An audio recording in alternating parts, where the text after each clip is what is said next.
Cuando nosotros vemos este título que está planteado aquí, Investigar para transformar, de alguna manera ninguna investigación que se adelante tiene que tener unos fundamentos importantes, y esa investigación que se adelante, cuando hablamos que tiene que tener unos fundamentos, es importante, es que sirva para poder transformar, para pasar de un estado a otro estado. Y ustedes y yo muchas veces hemos avanzado en investigaciones que posiblemente no conducen a una mejora o que no conducen a poder potencializar algún proceso. Yo estoy firmemente convencido que los procesos investigativos que se desarrollan, y no únicamente para obtener un título de pregrado, tienen que ayudar a transformar. De lo contrario, nos podemos graduar, podemos obtener el título y presentamos un trabajo de investigación, pero la gran pregunta es: ese trabajo de investigación, ¿a dónde queda? ¿O cómo le sirve a otra persona para que a partir de lo que se planteó, los hallazgos, pueda continuar otra ruta de trabajo? Y desde ese punto de vista me ha llamado la atención cómo la educación desde el ser puede ayudar a transformar. Y cuando hablamos de educación desde el ser para el hacer, es precisamente eso, que primero yo como investigador tengo que ahondar a nivel introspectivo en varios elementos para poder comprender unos procesos investigativos. Siempre estamos mirando, y es cómo intervenimos el entorno, cómo lo mejoramos, cómo una variable incide sobre otra variable, pero la gran pregunta es aquí: ¿cómo me estoy mirando yo? ¿Cómo me estoy observando? ¿Cómo me estoy analizando como investigador? Y yo creo que en ese sentido tenemos que hacer un esfuerzo para poder avanzar en ese tipo de investigación. Y por supuesto que cuando no me observo a sí mismo, hay muchos sesgos que yo puedo cometer allí, o hay muchas rutas, o hay unos intereses que pueden sesgar los resultados de un proceso investigativo. Desde ese punto de vista, vamos a abordar esto, y me llama la atención cuando nosotros hablamos de ese investigador, porque es natural centrarnos un poco en las dimensiones mentales del investigador. Y cuando hablamos de esas dimensiones mentales, ustedes y yo estamos permeados por estos elementos que ustedes ven allí. Un tema de carácter, un tema de temperamento, un tema cultural, ¿sí? Un tema psíquico, y cómo esos elementos de alguna manera inciden en un proceso investigativo. De tal manera que cuando yo hablo de investigación y de esas dimensiones del investigador, yo tendría que ahondar en estos aspectos a nivel natural, a nivel biológico, afectivo. Hemos insistido mucho en que las emociones, el sistema emocional de un ser humano, incide profundamente en todas las decisiones que están tomando. Ustedes y yo, para colocarnos hoy esa chaqueta, esa camisa, sí, ese pantalón, tuvo que haber una decisión emocional. La gran pregunta es: ¿por qué ese color? ¿Por qué ese pantalón? ¿O por qué esa chaqueta si habían otras opciones allí en el vestir? De tal manera que las decisiones que estamos tomando tienen un componente emocional muy fuerte. Y la pregunta es: yo como investigador, ese componente emocional que yo le estoy poniendo a esa investigación, ¿hasta qué punto me puede llevar? ¿O hasta qué punto me puede sesgar ese proceso investigativo? De tal manera que aquí es importante que cada uno nos cuestionemos sobre todos estos elementos que están aquí, sobre las dimensiones mentales del investigador. ¿Y por qué? Porque el carácter y el temperamento de alguna manera también incide en esa investigación que yo estoy adelantando y que de alguna manera tiene que transformar un proceso. Entonces, este es un primer elemento. Segundo, vemos nosotros los modelos mentales. ¿Sí? Los modelos mentales inciden profundamente sobre cómo nosotros estamos observando los fenómenos sociales. Y desde este punto de vista, ustedes observan un fenómeno, pero aquí como lo muestra esa caricatura, tenemos un objeto, hay dos observadores. Y miren ustedes cómo de alguna manera los elementos de los modelos mentales inciden para yo poder interpretar cada uno de esos fenómenos. Aquí yo puedo ver un tema afectivo, pero aquí yo también puedo ver otro tema que puede tener una connotación de seguridad para contrarrestar un tema de una rata, en fin. Pero esto depende ¿de qué? De los modelos mentales que nosotros tenemos. Algunos expertos se cuestionan y dicen: bueno, ¿y cómo se configuran o cómo se generan los modelos mentales? Por supuesto que allá hay un tema de cultura, hay un tema de creencias, hay un tema de valores, de prejuicios, de miedos, de angustias, de percepciones. Y esos modelos mentales, ya lo vamos a ver más adelante, son modelos discutibles. Algunos dicen que no pueden ser científicos ese tipo de modelos mentales. Entonces, aquí viene un segundo elemento, y es que para poder transformar, ¿sí? Investigar para transformar implica una revisión muy detallada sobre mis modelos mentales. ¿Sí? Ustedes posiblemente ahorita para la opción de grado van a presentar un trabajo, o algunos tomarán la opción de un diplomado, ¿sí? Y otros querrán hacer un trabajo de grado donde se les asigne un tutor y pueden avanzar sobre eso. Pero aquí la gran pregunta es: ¿qué elementos de fondo hay para yo poder transformar ese entorno? ¿Sí? Entonces, no es necesario que nuestros modelos mentales permanentemente estén acentuados en ciertas situaciones, pero sí inciden sobre las decisiones que nosotros estamos tomando. Siguiente. Y fíjense ustedes que los modelos mentales, volviendo a lo mismo, y es cómo yo percibo un entorno, y de acuerdo a cómo yo percibo ese entorno, yo describo ese entorno, me muevo en ese entorno. En estos dos esquemas, sí, que tienen estos internos, ustedes ven que aquí hay un componente emocional. Uno podría pensar que esto que está dibujando este recluso, este interno aquí, responde a unas emociones, a unos sentimientos de cómo él se percibe, se siente allí, pero esta persona también, ¿sí? Entonces, los modelos mentales sí inciden profundamente, y ahí lo estamos viendo representados también como estaba en la anterior diapositiva. Siguiente. Pero también los modelos mentales tienen unas características, y hay unas características muy importantes que vale la pena reflexionar sobre las mismas. Primero, los modelos mentales son incompletos, son inestables. ¿Por qué? Porque un valor que ustedes tenían hace unos años, es posible que con el tiempo ese valor se reafirme, se pierda o se difumine. ¿Por qué? Por una práctica, por una experiencia o por diferentes factores. De tal manera que los modelos mentales son incompletos. Esa es una de las primeras características. Lo segundo, son inestables. Ya lo decía ahorita, son inestables. ¿Por qué? Porque los modelos mentales también están viciados por unos intereses. ¿Sí? Y esos intereses permanentemente a veces pueden cambiar de posición de acuerdo a un fenómeno, de acuerdo a un momento, un espacio o una circunstancia. Pero también no tienen fronteras bien definidas. ¿Sí? Un modelo mental no tiene una frontera bien definida. Y ya hemos visto qué componen los modelos mentales, no tienen una frontera bien definida. Pero al igual no son científicos. Difícilmente, si uno baja un poco lo de Kuhn, los Lakatos o de Popper, un poco a los modelos mentales, uno va a entender que es difícil poderlo llevar a un tema fáctico, a un tema de análisis que permita ahondar por qué se dan esos tipos de modelos mentales. ¿Sí? ¿Por qué se da ese tipo de modelos mentales? Y esos modelos mentales son los que nos permiten tomar decisiones.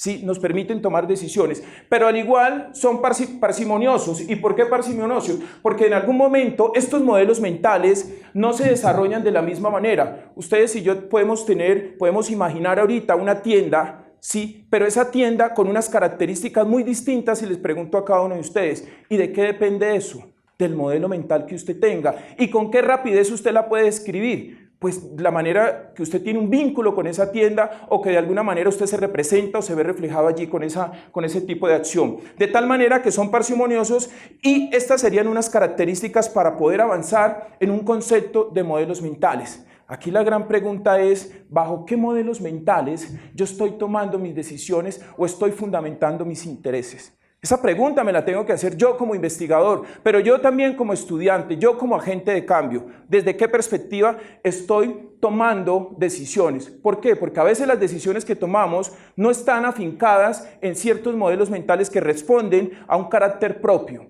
Y yo creo que ahí todos estamos llamados a ser muy críticos frente a ese tipo de elementos. Esta figura que ustedes ven aquí, al igual que otras, esto también depende, y aquí en gran medida es qué modelo mental tiene este personaje y qué modelo mental tiene independientemente de la posición. Porque si él ve acá 3, sí, yo puedo ver acá 4, y no necesariamente desde la posición. ¿De qué depende? Del modelo mental, ¿sí? Y de la configuración y de la claridad y la perspectiva que yo le pueda dar a un objeto o a una situación.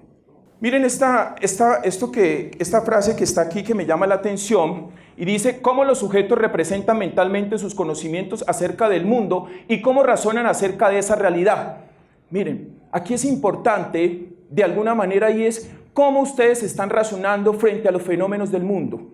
Sí, frente a los fenómenos del mundo, pero también cómo los estoy percibiendo, pero también cómo me están a mí tocando y cómo me están movilizando. Depende de mi interés, yo puedo hacer un proceso de racionalización sobre esos fenómenos. Pero también nos plantea el autor, y es cómo operan mentalmente con sus representaciones mentales. Es decir, aquí viene un tema bastante importante. Uniminuto insiste mucho, y yo creo que ustedes en los trabajos que hacen, los mapas mentales, sí, entregables que deben subir a la plataforma y demás, pero los mapas mentales a mí me parecen muy potentes, porque es esa capacidad que todos tenemos de poder abstraer una situación y poderla representar.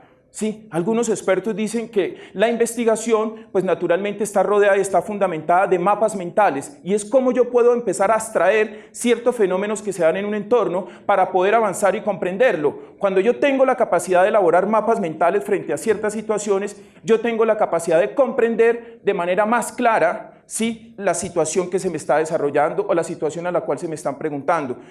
Podríamos preguntar y es, haga un mapa mental sobre cómo está distribuida su casa. Sí, y rápidamente usted describirá y hará un gráfico sobre cómo está distribuida su casa. ¿A partir de qué? De un mapa mental, sí, que usted ya tiene de cómo está compuesta, cómo está distribuida y las características que tiene cada una de esas partes de la casa. Sí, siguiente.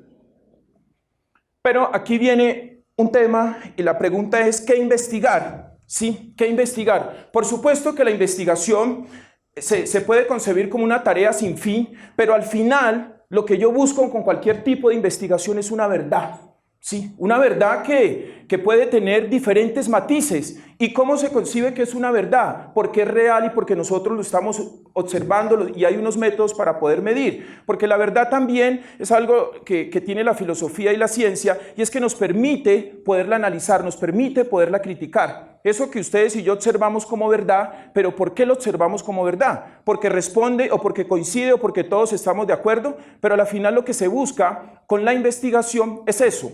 Y hay un elemento aquí bien importante y es cómo la ciencia, ¿sí?, cómo la ciencia y cómo la filosofía de alguna manera se unen para poder dar una respuesta a esa verdad. Sí, la ciencia de actos fácticos, pero la filosofía también nos ayuda a determinar qué es real y qué no es real.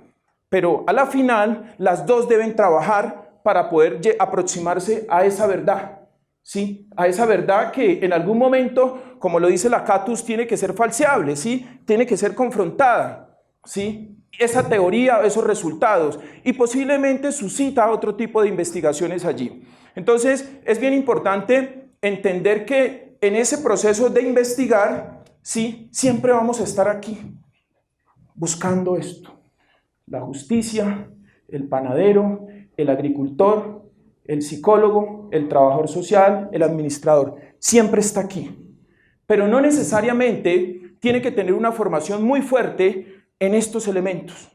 Porque aquí se podría preguntar, ¿únicamente investigan aquellos que están en la academia? No, hay otro tipo de investigaciones y ustedes han venido trabajando en eso cuando ven los diferentes cursos. Pero la gran pregunta es que no necesariamente yo tengo que tener unos elementos teóricos o conceptuales para poder avanzar en un tipo de investigación al que yo quiera denominar. También hay unas intuiciones y uno pensaría, bueno, ¿y cómo se hacía hace 2000 o 3000 años? ¿Sí? ¿Cómo eran los procesos investigativos? ¿Había una ruta? No. Hubo una manera empírica que se empezó a determinar para buscar ciertas verdades o para entender y comprender ciertos fenómenos que se presentaban. Y desde ese punto de vista, sí es importante nosotros poder acercarnos a esto. Y siempre hay unos hechos reales, pero también hay una forma de filosofar sobre esos hechos reales. ¿A partir de qué? De unos modelos mentales. ¿Sí? Por eso es bien importante cuando hablamos de investigar para transformar, es que investigar implica el despliegue de todos unos modelos mentales, pero también una confrontación sobre esos modelos mentales y es cómo se han establecido o cómo yo estoy interpretando un entorno. Siguiente. Aquí viene otra frase que me llama la atención cuando José Juni y Claudio Urbano plantean, investigar en las ciencias fácticas implica atravesar una experiencia personal. Y miren una cosa, los mejores procesos de investigación, sí, son procesos que me han tocado a mí, donde yo involucro sentimientos, donde yo involucro emociones, sí, y sin obtener a veces nada a cambio. Por ahí ustedes han escuchado el efecto serendipia, que de alguna manera un investigador ahonda bajo un objetivo, pero en ese caminar se puede encontrar con otro tipo de fenómenos. Sí, se puede encontrar con otro tipo de fenómenos, pero ahí es una confrontación personal, pero también una confrontación con el entorno, ¿sí? Y nos plantea el autor que de alguna manera es una experiencia con varias características, entre ellas con un alto nivel de dificultad.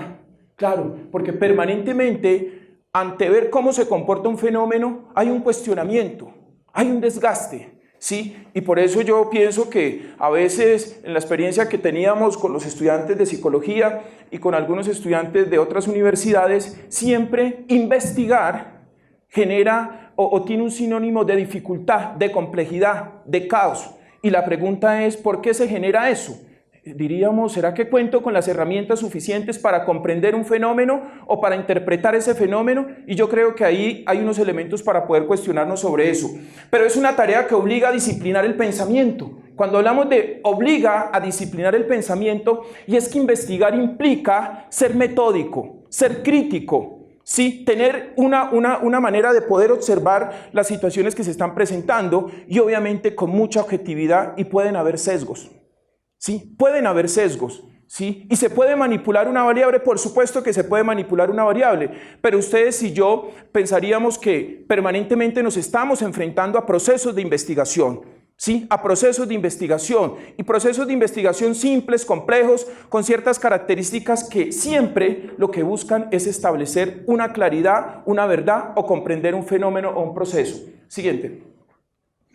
Quiero presentarles este caso de este joven José Pino para que veamos un poco cómo de alguna manera y empíricamente también se avanzan en procesos de investigación. José Pino es un joven de 22 años de Tumaco, Nariño, que de alguna manera empezó a hacer un tipo de investigación, porque esto también tenemos que llamarlo un tipo de investigación. Y miren algunas características de José Pino.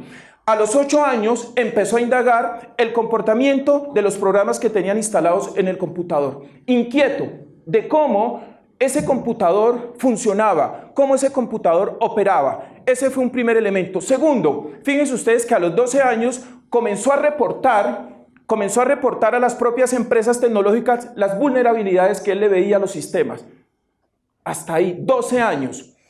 Seguidamente, sus padres, asustados con las problemáticas que habían en Tumaco, sí, por la violencia, por el narcotráfico y por todo el tema de las bandas, tenían miedo que él saliera a la calle y él permanecía en la casa. Entonces, ahí hay una variable también bien interesante, y es que los papás, pues obviamente no estaban buscando que él investigara, no, hubo una pasión profunda para él poder investigar. Pero este joven también logró indagar sobre la estructura del software y cómo le ayuda a Internet a comprender muchos conceptos de una manera autodidacta. Esas son unas primeras características. Sigamos. Descubrió que los sistemas tienen fallas y se pueden vulnerar. ¿Saben qué hacía José Pino? José Pino empezó a remitirle a las grandes empresas como Microsoft, Twitter, Facebook, las vulnerabilidades que él encontraba. En algunas le daban las gracias. En otras lo colocaban allí en la página y le hacían unos reconocimientos. Hubo un momento donde José Pino ya empezó a ganar un dinero. Creo que los primeros recursos que devengó por eso fueron como $1.500. José Pino, ¿sí? ¿Por qué? Porque él lo que buscaba era poder entender y comprender los sistemas, de cómo operaban y de cómo funcionaban. ¿Por qué? Pues hay una pasión, hay un interés personal, ¿sí? De manera autodidacta. Entraba a foros, era una persona que estaba leyendo permanentemente información en internet, videos, para poder comprender eso que José Pino de alguna manera le interesaba. Sí, aquí hay unos elementos que empiezo yo a resaltar, y es, miren una cosa, que estos son características y competencias de los investigadores. Curiosidad y persistencia. Esto debe ser parte de un investigador que propone, a través de la investigación, transformar y comprender ciertos fenómenos. Pero en ese sentido, José Pino, miren ustedes que aquí a los 14 años, él empezó a avanzar también en otros procesos, como lo dice aquí. La primera, digamos, cuando él envió una vulnerabilidad a unos sistemas, eso fue lo que le contestaron: gracias por ayudarnos a ser más seguros. A los 16 años ya ganó $1.500 por eso. $1.500, ¿sí? Y estas son las empresas que de alguna manera él les envía esas vulnerabilidades que encuentra en los sistemas. Siguiente. Hoy José cuenta con 22 años y saben, este muchacho que ha dicho, una entrevista que le hizo El Tiempo la semana pasada, que él no quiere ir a la universidad. Él no ha ido a la universidad.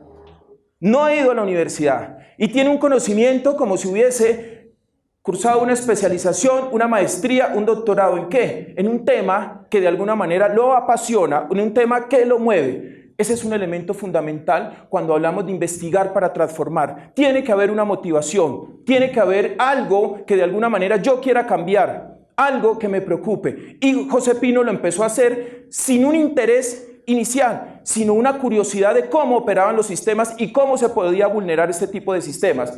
Seguidamente, José pues decidió no ingresar a la universidad, pero aquí él siempre se cuestionaba, y es que ese conocimiento que él tenía lo podía utilizar de manera positiva o de manera negativa. Sus amigos de alguna manera le insistían que por qué no utilizaba ese tipo de conocimiento para acceder a los bancos o para acceder a las plataformas. Sí, y José Pino responde, es que yo quiero con esto hacer el bien, yo no quiero hacer el mal y sé cómo hacer el mal también. Sí, a la Universidad de Harvard pudo ingresar a la base de datos para poder, y con ese ingreso a la base de datos haber podido modificar, notas, procesos. Pero él le envió una carta a la universidad y le dijo, mire, yo encontré en su sistema esta vulnerabilidad. Sí, y vuelvo a insistir, no ha ido a la Universidad José Pino. Sí, y se preguntarán ustedes, bueno, ¿y él cómo ha aprendido todo ese tipo de conocimiento y esas competencias? Por supuesto, hay algo en él que podríamos llamar, hay una pasión. Obviamente que esto, largas horas de la noche investigando, leyendo, mirando sistemas, ¿sí? De cómo operan, de cómo funcionan. Y por supuesto que aquí tiene varios elementos. Esta es una aplicación, Tribe, ¿sí? Es una aplicación, una plataforma que de alguna manera José Pino diseñó, y aquí viene algo interesante. Es una plataforma que José Pino diseñó para poder de alguna manera identificar aquellos pedofílicos o aquellas personas que están detrás de las pantallas también tratando de buscar, ¿sí? Jóvenes, niños, para temas de pornografía. ¿Y cómo operaba esto? Muy sencillo. José Pino obviamente enviaba una invitación y al abrir la persona le activaba allí un sistema para de alguna manera rastrearlo. Esto fue un gran desarrollo que fue vendido, ¿sí? A varios países para poder identificar y poder capturar a este tipo de personas que están detrás de las pantallas y que de alguna manera buscan seducir y que tienen unos perfiles muy claros. Y esto se puede decir como un señuelo para poderlos capturar, y detrás de eso. Ese es uno de los grandes, digamos, aportes que ha hecho José Pino. Pero miren, José Pino, el sueño de él. José Pino tiene una tesis que plantea, y es que para poder enviar un cohete, miren ustedes toda la energía y la contaminación. Y el gran reto que está trabajando en este momento José Pino es que esto que están viendo ustedes aquí no se puede hacer de esta manera, sino que puede hacerse a través de tecnología. ¿Sí? Y ya ha avanzado en un prototipo, ¿sí? Con una empresa cercana a la NASA para poder... Él dice que más o menos en el 2026 ya puede tener un experimento cercano para ver si esto se puede sustituir a través de ¿qué? De tecnología. No ha ido a la universidad. O sea que ustedes y yo, que estamos en la universidad, tenemos un gran reto, y es poder superar esto que hizo José Pino. De otra manera. ¿Por qué? Porque tenemos un conocimiento. Peter Drucker decía, cuando habla de la administración, dice, la administración no debiese existir porque todos nosotros somos administradores, empíricos, y tenemos unas nociones, pero si estudiamos administración tenemos que ser superior y poder transformar y administrar de otra manera. ¿Sí? Entonces, este joven sigue trabajando en estos proyectos, es un conferencista mundial, y es una persona que tiene una pasión y un amor. Quizás en este momento cuando le entrevistaban decía, no me está significando mucho dinero, pero el dinero no es lo que yo quiero blindar al mundo a través de la tecnología y a través de ciertos procesos con los cuales estoy avanzando en ese sentido. Siguiente. Sí, y miren lo que plantea José Pino, dice, cuando comencé no lo hacía por dinero, sino por pasión. Investigar para transformar implica, una pasión, un amor, una vocación, una disciplina y un costo también y un sacrificio, porque detrás de esto también hay muchas horas de lectura, de trasnocho, de confrontación, de frustración, de poder analizar otro tipo de fenómenos. Y él dice, no lo hacía por dinero sino por pasión, y aunque los pagos y las recompensas siempre llegaban, esa nunca fue la preocupación de José Pino. Esa es una frase que él plantea allí que me parece bien importante. Siguiente. Miremos este último caso de Greta que ustedes han revisado, que me parece bien interesante lo que plantea Greta. Esta joven, sí, de 16 años, decidió no ir los viernes al colegio. Sí, decidió no ir los viernes al colegio porque ella quería luchar por un tema del cambio climático. Sí, quería luchar por un tema del cambio climático. Y Greta, cuando se empezó a hacer todo el análisis, ¿por qué esa lucha por el cambio climático? Veíamos que sus papás, sí, y los maestros que orientaban estas asignaturas que tienen que ver con el medio ambiente, eran maestros dedicados, eran maestros que enseñaban con pasión. Sí, lo mismo cuando se le hizo la entrevista a Malala, ¿sí? la premio Nobel de paz, se le hizo la entrevista a Malala a los papás, y es por qué ese deseo de proteger y trabajar por la educación. Y dicen los papás que ellos desde muy pequeños empezaron a trabajar con la niña, inculcándole ese tipo de valores. Y miren que esto tiene unos frutos, y lo estamos viendo hoy en día con lo que hace Malala, pero el caso de Greta es bien interesante. ¿Por qué? Porque esta niña hace aproximadamente 3-4 meses puso en jaque al mundo sobre el tema climático y formó un movimiento mundial. Sí, formó un movimiento mundial. Aquí en Bogotá muchos jóvenes marcharon hacia la Plaza Bolívar también, a protestar y a exigirle al gobierno que debía generar un tipo de políticas para poder blindar y para poder mejorar todas las emisiones de gases y todo este tipo de elementos que afectan el medio ambiente. Greta, por supuesto que su objetivo era reducir las emisiones de carbono según el Acuerdo de París en su momento en su país. Pero miren ustedes que aquí hay algo bien interesante cuando vemos a Greta, ¿sí? Que durante la jornada escolar empezó a motivar a compañeros para que la acompañaran a ella ya. Sí, la acompañaran a ella ya. Y se paraba, por decir, en la Plaza Bolívar con ese cartel, ¿sí? A exigirle al gobierno. Creo que en los próximos días va a haber otra marcha mundial sobre este mismo tema, liderada por esta niña, ¿sí? Liderada por esta niña. Y en ese orden de ideas me parece bien interesante cuando Greta, de alguna manera, esto que está ustedes viendo aquí, lo puede convertir en una lucha. ¿Pero por qué? Porque hay algo que la mueve a ella para poder avanzar sobre eso. Siguiente.